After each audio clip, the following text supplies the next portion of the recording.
il est 7h40. Votre invité, Mathieu Béliard, est cheminot du Technicentre SNCF de Châtillon, cheminot non syndiqué. Rachid. Bonjour Rachid. Bonjour. Non syndiqué, on va rappeler que ce mouvement a complètement échappé aux syndicats. On va en reparler dans un instant. D'abord, 3 trains sur 10 sur le réseau Atlantique aujourd'hui, comme hier, comme avant-hier. Il faut sauver la Toussaint, exprime la SNCF. 8 trains sur 10 demain. On nous explique qu'on va mobiliser des rames sur d'autres réseaux. Les usagers sont sceptiques. Vous l'avez entendu dans le journal de 7h30. Exact. Est-ce qu'ils ont raison ? 8 trains sur 10, est-ce qu'on y croit pour demain ? Personnellement, j'y crois pas du tout. Je ne sais pas comment la SNCF va s'organiser pour trouver 8 trains sur 10. Vu l'arrêt des cheminots, étant hier sur le Technicentre Atlantique pour une AG comme on fait tous les soirs, donc je suis sceptique à cette information. Sur les 8 trains sur 10, on va vérifier. En tout cas, je le disais, les usagers sont sceptiques.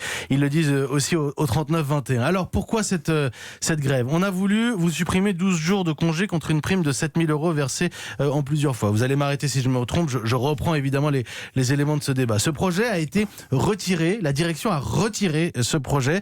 Mais maintenant, vous demandez à ce qu'il n'y ait pas d'impact par rapport aux jours de grève, en gros à ce qu'on vous paye les jours de grève, ce qui est illégal et vous le savez, à ce qu'il n'y ait pas de sanctions contre les grévistes, et vous demandez également une prime de 3 000 €.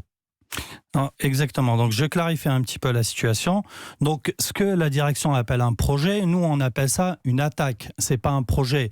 La SNCF aujourd'hui, qui se dit se préparer pour la concurrence dans le futur, vient réprimer ses salariés et vient dégrader leurs conditions de travail en voulant les faire travailler 12 jours de plus et de proposer des journées de 9 heures. D'ailleurs, ça venait d'où ces 12 jours Ça, c'est un accord local. Vous avez combien de congés payés par an ? 28. 28 jours de congés payés par an, et on voulait vous faire travailler 12 jours de plus.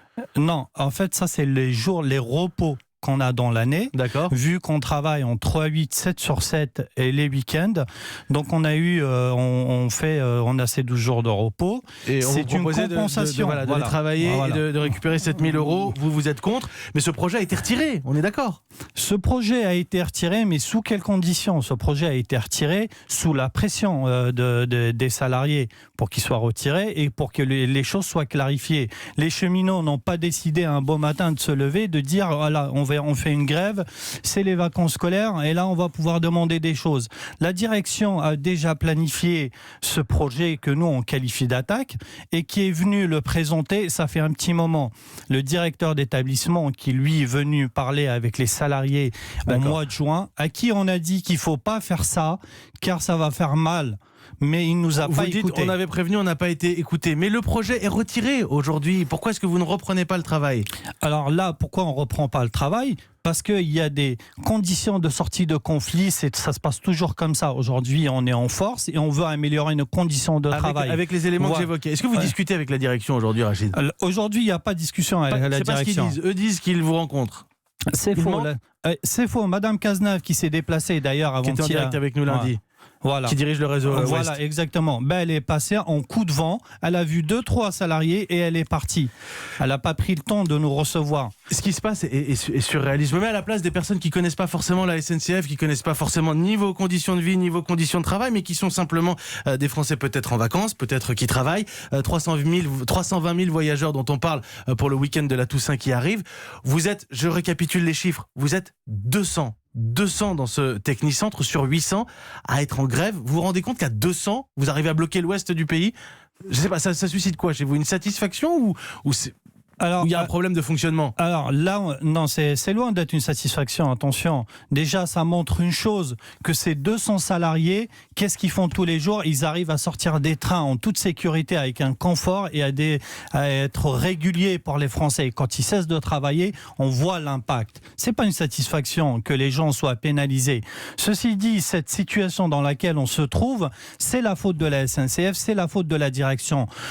Tout aurait pu être évité, même mercredi dernier. Mercredi dernier, de nuit, on avait préparé nos revendications. On avait demandé à ce que le DET, le directeur d'établissement, soit présent. Ce dernier a refusé. Il a dit qu'il ne serait pas là.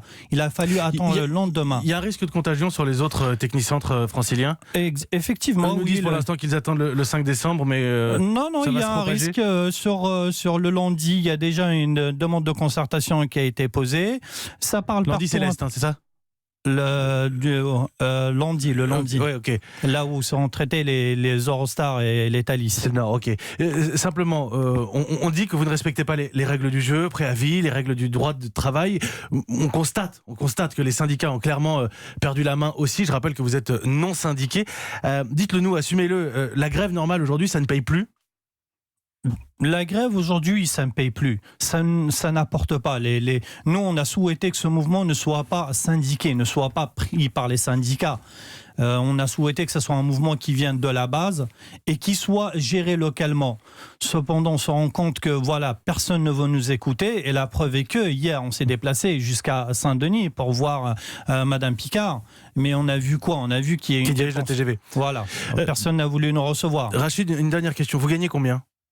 Moi, je gagne 1 700 € après 16 ans de travail, sachant que je fais du 3-8. Donc, je travaille de nuit et je travaille les week-ends. Je tiens à préciser, chacun se fera son opinion. C'est pas à moi de juger. Nos auditeurs vont réagir. Ça les interpelle, cette situation, évidemment, au 39-21. Je tiens aussi à préciser qu'il y a un silence assourdissant du côté de la SNCF, que nous, on n'arrive pas à joindre ni la direction actuelle, ni celle qui prend ses fonctions vendredi, ni la direction du TGV.